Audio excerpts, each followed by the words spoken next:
హాయర్స్ welcome to our channel.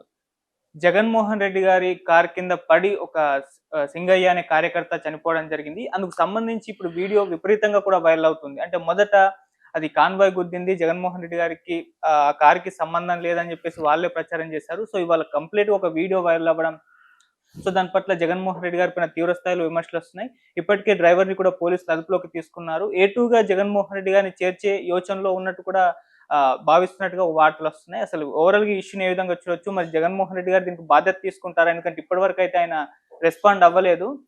So దీని గురించే మాట్లాడడానికి ప్రెజెంట్ మనతో పాటు పొలిటికల్ అనలిస్ట్ నట్టికుమార్ గారు ఉన్నారు. వారిని అడిగి తెలుసుకునే ప్రయత్నం అయితే చేద్దాం. సార్ నమస్కారం సార్. సరే, వాళ్ళ మార్నింగ్ నుంచి కూడా వీడియో వైరల్ అయిపోతుంది. సో జగన్మోహన్ రెడ్డి గారు ఆయన కాన్వాయ్‌లో ఉన్న కారు కిందే పడి ఆయన చనిపోవడం జరిగింది. అంటే మొదట ఇది యాక్సిడెంట్‌గా జగన్మోహన్ రెడ్డి గారి కాన్వాయ్ ఏదో కారు కింద పడి చనిపోయారు కానీ దీనికి సంబంధం లేదన్నారు. సో ఇవాళ వీడియో విపరీతంగా వైరల్ అవుతుంది. ఆయన మీద విమర్శలు కూడా వస్తున్నాయి. మీరేం చెప్తారు సార్ దీనికి సంబంధించి? ఇప్పుడు ఫస్ట్ నేనేమంటానంటే, జగన్మోహన్ రెడ్డి గారి కార్యకర్త సామాన్య మనుషుల ఎవరైనా అవ్వచ్చు. ఒక ఊరేగింపు వెళ్తుంది.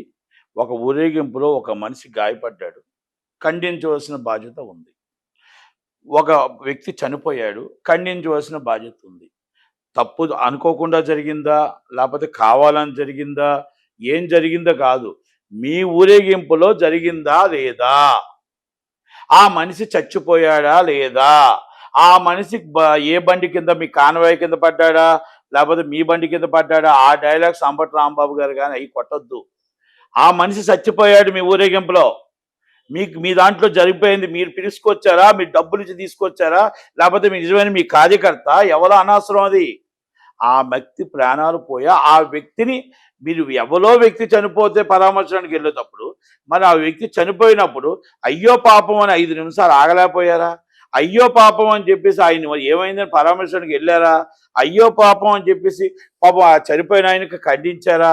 ఆ చనిపోయిన ఆయనకి ఏమైనా మీరు తీసుకెళ్ళి అమ్మో ఇగోటమ్మా మీ ఫ్యామిలీకి డబ్బులని ఇచ్చారా అంటే ఇంకో ప్రోగ్రామ్ ఫిక్స్ చేస్తారా ఏంటి? అంటే అది కాదు, ఇంకొకటి పరామర్శడానికి ఇంకో ప్రోగ్రామ్ ఫిక్స్ చేసి ఇంకొకరిని చంపేస్తారా? మీకు ఆల్రెడీ పోలీసు వాళ్ళు చెప్పారు, తక్కువ ఉందండి, జనాలు ఎక్కువ వస్తున్నారు, మీరు జాగ్రత్తగా చూసుకోవాలి, మేము అంత కంట్రోల్ చేయలేము, లాండ్ ఆర్డర్ అదుపు తప్పుతుంది అని చెప్పారు. చెప్పినప్పుడు అర్థం చేసుకోవాల్సిన బాధ్యత ఉంది. ఫస్ట్ సత్తెనపల్లి ఎవరైతే ఇన్ఛార్జ్ ఉన్నారో కేసులు పెట్టి వాళ్ళ మీద కేసు పెట్టాలి. రెండోది ఆల్రెడీ డ్రైవర్ మీద పెట్టారు కాబట్టి జగన్మోహన్ రెడ్డి గారు పెట్టాలా వద్దా అనేది ఆటోమేటిక్గా వాళ్ళు పోలీసు వాళ్ళ యాక్షన్ ప్రకారం వాళ్ళు డిసిషన్ తీసుకుంటారు. కానీ మానవత్వంతో మీరు డబ్బులు ఇచ్చి తీసుకొచ్చిన వ్యక్త, లేకపోతే మీ కార్యకర్త, లేకపోతే మిమ్మల్ని చూడటానికి వచ్చాడా పాపం, ఆయన ప్రాణం పోయింది. ఆ ప్రాణానికి విలువ ఎంత కట్టారు? ఆ ప్రాణానికి మీరు ఈరోజు దాకా స్పందించలేదు. మరి అసలు ఎంత దాకా మరి మానవత్వం మీ దాంట్లో ఉందో జగన్మోహన్ రెడ్డి గారు. ఎక్కడుంది ఈ శ్యామలక్క? ఎక్కడుంది అంబటి రాంబాబు? ఏదో చెప్తున్నాడు, ఆ సంబరాల రాంబాబు ఏదో చెప్తున్నాడు. ఏమంటాడంటే అది మా బండిలో కాదు, పక్క బండిలో వెనక.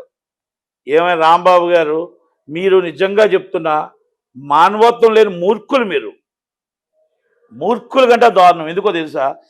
వెనక దాంట్లో చనిపోయినా ముందు దాంట్లో చనిపోయినా సామాన్య వ్యక్తికి మనిషి చనిపోయాడు, అయ్యో నిజమే పాపం అని నీ నాయకుడు కానీ నువ్వు కానీ అంతానికి నోరు రాని పరిస్థితుల్లో మీరు ఉంటే, మీరు డబ్బులిచ్చి తెప్పించుకున్నారా, చూడటానికి వచ్చాడా, ఆయన నిజమైన మీ కార్యకర్త అని చెప్పకుండా ఆ వ్యక్తి వెనకాల కాన్వాయ్లో చనిపోయాడు, ముందు కాన్వాయ్ ఎలాగైనా చనిపోయాడు, మీ ఊరేగింపులో చనిపోయాడు. మీ నాయకుడు ఆగలేదే. ఒక వ్యక్తి చనిపోతుంటప్పుడు చూడటానికి వెళ్తున్నాడు, పరామర్శడానికి వెళ్తున్నప్పుడు ఒక వ్యక్తి మళ్ళీ నీ కాన్వాయ్లో చనిపోతే పట్టించుకోలేని పరిస్థితుల్లో జగన్మోహన్ రెడ్డి గారు ఉన్నారంటే రేపు రాష్ట్ర ప్రజలను ఏం పట్టించుకుంటాడు? రేపు రాష్ట్ర ప్రజలు, మీరు సగం మంది జైల్లో ఉన్నారు, సగం మంది ఊరి మీద ఉన్నారు, మీరు ఏం పట్టించుకుంటారు జగన్మోహన్ రెడ్డి గారు? ఇప్పుడు అప్పుడు దాకా ఇంకా పార్టీ ఏముంటుంది? అంటే ఇవన్నీ నేను ఎందుకు చెప్తున్నానంటే, ఒక వ్యక్తి వాల్యూ ఎంత, విలువ ఎంత. చనిపోతే మీరు వెళ్ళి పరామర్శనం కాదు, మీ దగ్గర కాన్వాయ్లో చనిపోయినప్పుడు మీరు దిగి ఆగి ఆ డెడ్ బాడీని మొత్తం చనిపోయాడా హాస్పిటల్ తీసుకెళ్ళడానికి ఆగి ఉండుంటే హుందాతనంగా ఉండేది.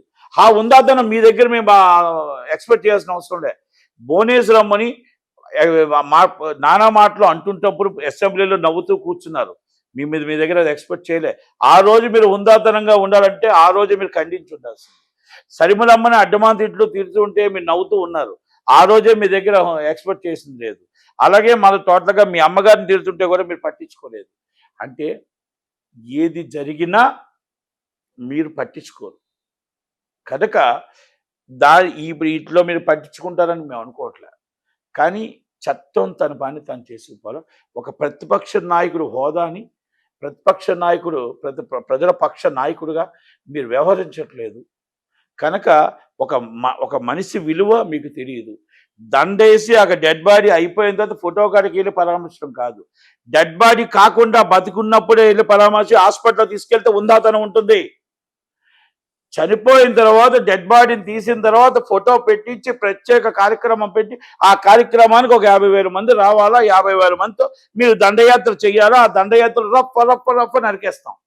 రఫ్ నరికేసింది ఎవరు? నీకు రేపు ఎవరు ఓటేస్తారు? అందరినీ నరికేస్తే ఓటేసిన వాళ్ళు ఎవరు? అంటే రఫ్ నరికేస్తావు కనుక ఓట్లు ఎవరు వేస్తారు? సినిమా డైలాగులు అనేది ఎంటర్టైన్మెంట్. 3 అవర్స్ చూసి ఆ ఎంటర్టైన్మెంట్ అనేది అక్కడితో వదిలియాలి అంతే తప్ప దాన్ని తీసుకొచ్చి రోడ్డు మీద రఫ్ నరికేస్తానంటే యువతల వాళ్ళకు కూడా ఉంటుంది, యువతలకు కూడా నోరు ఉంటుంది. కానీ అందుకే దయచేసి నేనేమంటున్నానంటే జగన్మోహన్ రెడ్డి గారు మీకు చనిపోయిన తర్వాత ఫోటో పెట్టి మీరు మొత్తం టోటల్గా ఒక ప్రోగ్రామ్ ఫిక్స్ చేసి దాంట్లో కూడా మనిషి చచ్చిపోతే ఇప్పుడు దాకా పట్టించుకోకపోవడం అనేది దారుణం. ఈరోజు ఈ విషయంలో చట్టం తన పని తను చేసుకుపోవాలా. ఈరోజు నేను వైసీపీ పార్టీకి నా డిమాండ్ ఏంటంటే ఆయన చనిపోయిన ఆయన ఎవరున్నారో ₹1 కోటి మీరు పార్టీ తరపు నుంచి మీరు అనౌన్స్ చేయాలా. ₹1 కోటి పార్టీ తరపు నుంచి అనౌన్స్ చేయాలా. నెలకి వాళ్ళ కుటుంబంలో ఎంతమంది ఉన్నారో అంతమందికి మీ పార్టీ తరపు నుంచి 25,000 పెన్షన్ చేయాలి. 25,000 పెన్షన్ మీరు ఇవ్వాలా. పార్టీ ఉన్నారా, ఆయన పార్టీలో లేడా, సభ్యత్వంలో ఉన్నాడా అనేది కాదు. మీ ప్రోగ్రాంకి వచ్చి చనిపోయాడు కాబట్టి, మీ ప్రోగ్రాం మీ బండి కింద పడిపోయి చనిపోయాడు కాబట్టి ₹1 కోటి ఇవ్వాలి. నెలకు ₹25,000 పెన్షన్ ఇవ్వాలి. మీ పార్టీ ఆఫీస్ నుంచి ఇవ్వాలి పెన్షను. ఇది 100% ఇది నట్టు కుమార్ గారు డిమాండ్ చేస్తున్నా. ఇది అందరికీ కూడా ఆమోదకరమైన విషయం.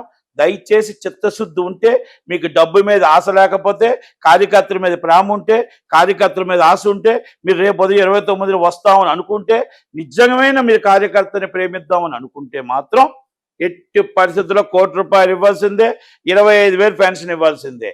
మీరు ఎక్కడో గవర్నమెంట్ సొమ్ము ఇవ్వడం కాదు, మీ పార్టీ సొమ్ము ఇవ్వాలి.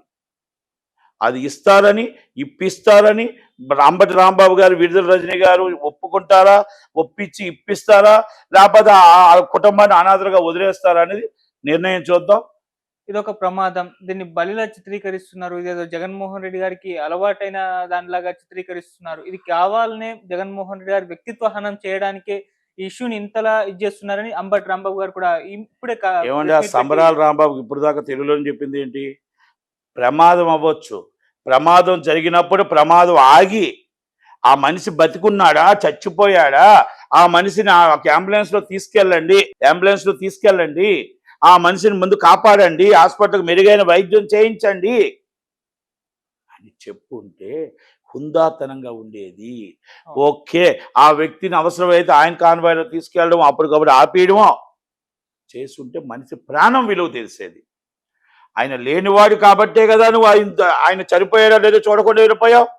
అదే గొప్పవాడైతే, ఒక ఎక్స్ మినిస్టర్ అయితే, ఎక్స్ ఎమ్మెల్యే అయితే, ఎక్స్ డెప్యూటీసీ అయితే అలాగే వెళ్ళిపోతావా?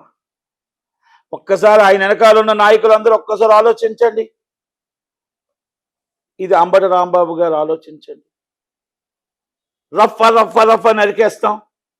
ఎవరు నరికేస్తాం? ఒక అడ్వకేట్ మన సమాజంలో ఉన్నాం కదా, ఎక్కడ వెళ్తావు? చట్టం ప్రకారం మరి జడ్జి గారు ఎందుకు రిమైండ్ చేస్తున్నారు?